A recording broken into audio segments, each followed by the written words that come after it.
تنصروا الله ينصركم ويثبت أقدامكم. السلام عليكم ورحمة الله وبركاته.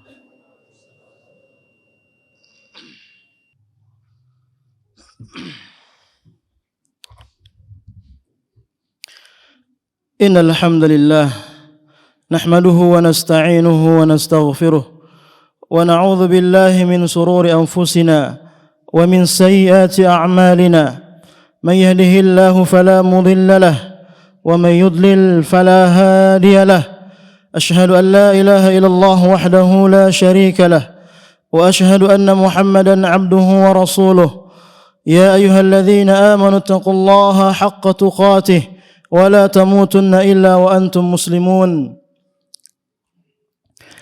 يا أيها الناس اتقوا ربكم الذي خلقكم من نفس واحدة وخلق منها زوجها وبث منهما رجالا كثيرا ونساء واتقوا الله الذي تساءلون به والأرحام إن الله كان عليكم رقيبا يا أيها الذين آمنوا اتقوا الله وقولوا قولا سديدا يصلح لكم أعمالكم ويغفر لكم ذنوبكم ومن يطع الله ورسوله فقد فاز فوزا عظيما أما بعد فإن خير الكلام كلام الله وخير الهدى هدى نبينا محمد صلى الله عليه وعلى آله وسلم وشر الأمور محدثاتها فإن كل محدثة بدعة وكل بدعة ضلالة وكل ضلالة في النار.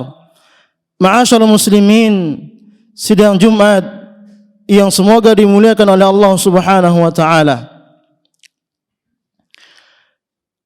Di dalam Al-Qur'an Allah Subhanahu wa taala berfirman di dalam surah Asy-Syams, Allah mengatakan qad aflaha man zakkaha. Alangkah beruntungnya orang-orang yang telah mensucikan jiwa-jiwa mereka. Wa qad khaba man dassaha. Alangkah ruginya orang-orang yang telah mengotori jiwa-jiwa mereka. Jemaah sekalian rahimani wa rahimakumullah. Jiwa manusia akan suci, akan menjadi bersih dengan iman yang sempurna, dengan iman yang baik dan benar kepada Allah Subhanahu wa taala. Dan jiwa manusia akan menjadi bersih, akan menjadi suci dengan melakukan ketaatan kepada Allah Jalla Jalaluh. Bahkan Rabbuna telah mengancam bagi orang-orang yang mengotori jiwa-jiwa mereka dengan kekufuran.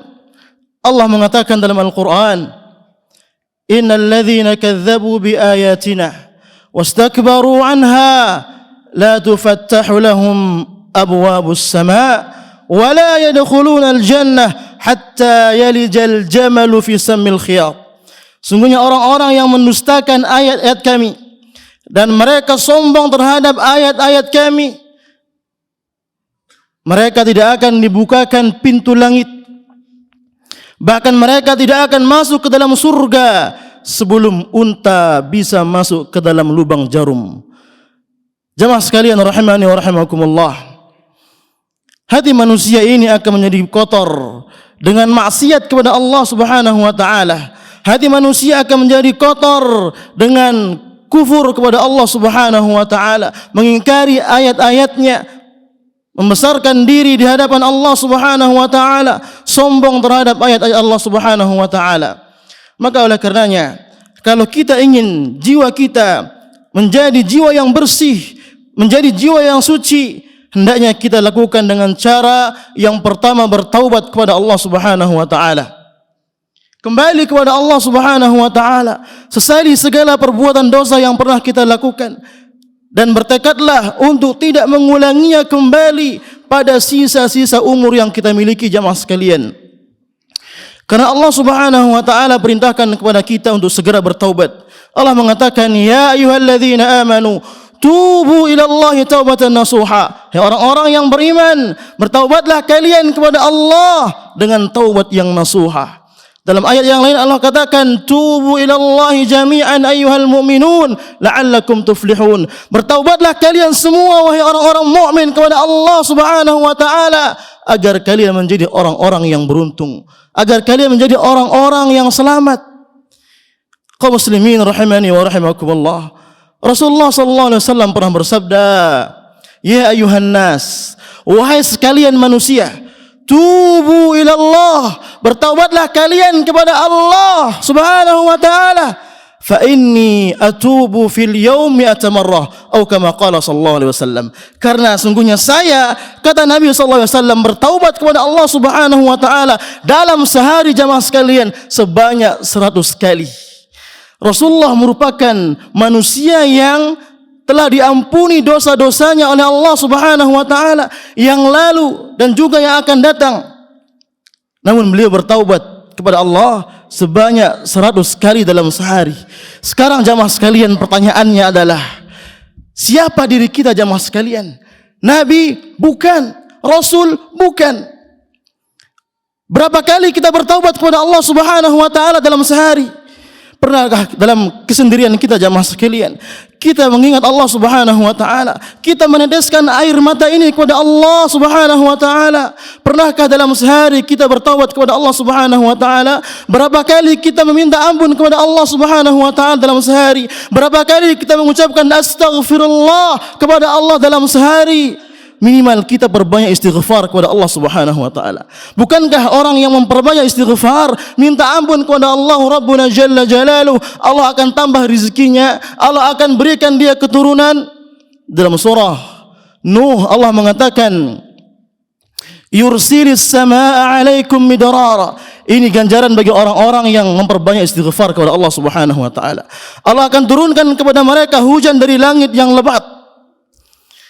Wa yumdidukum bi amwalin wa banin, dan Allah Subhanahu wa taala akan tambahkan kepada kalian rizki dan juga anak keturunan.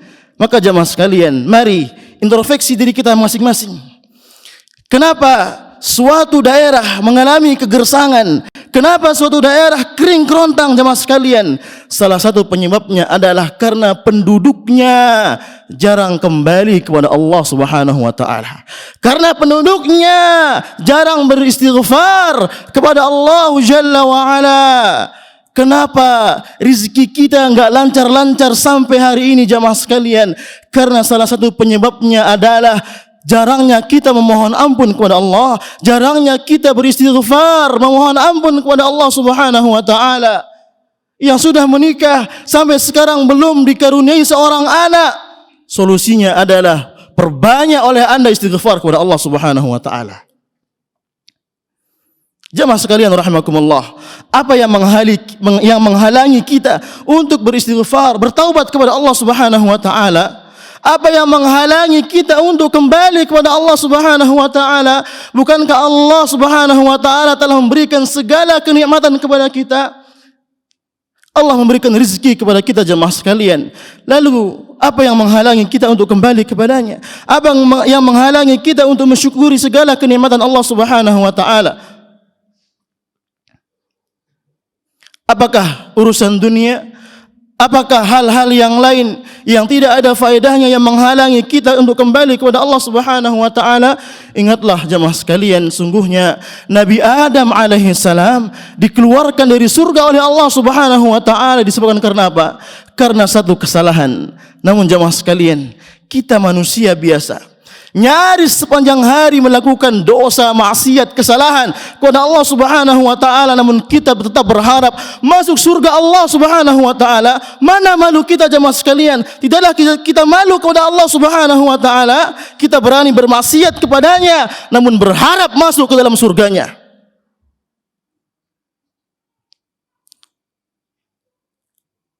Aqulu qawli hadza wa astaghfirullah li wa lakum.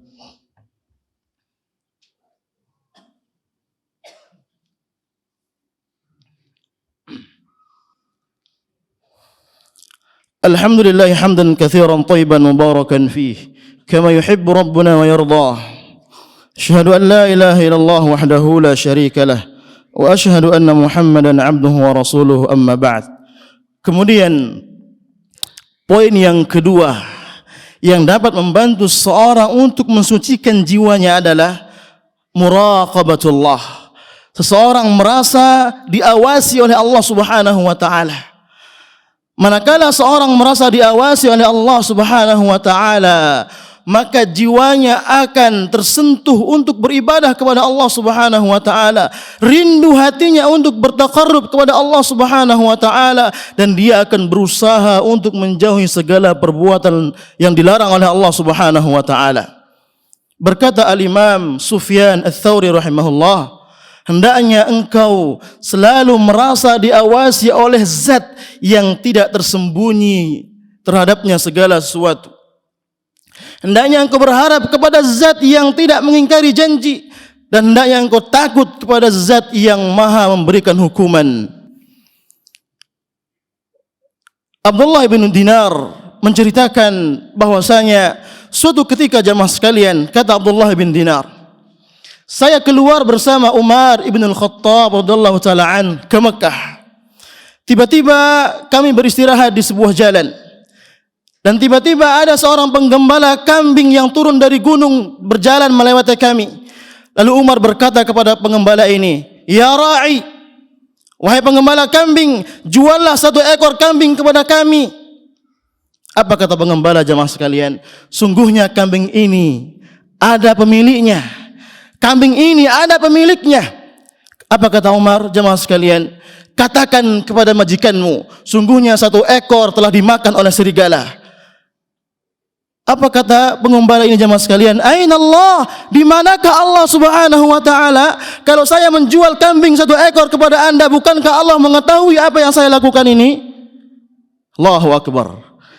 Ini seorang penggembala jamaah sekalian. Maka keesokan harinya Umar mendatangi majikannya lalu membeli penggembala tersebut dan dimerdekakan oleh Umar.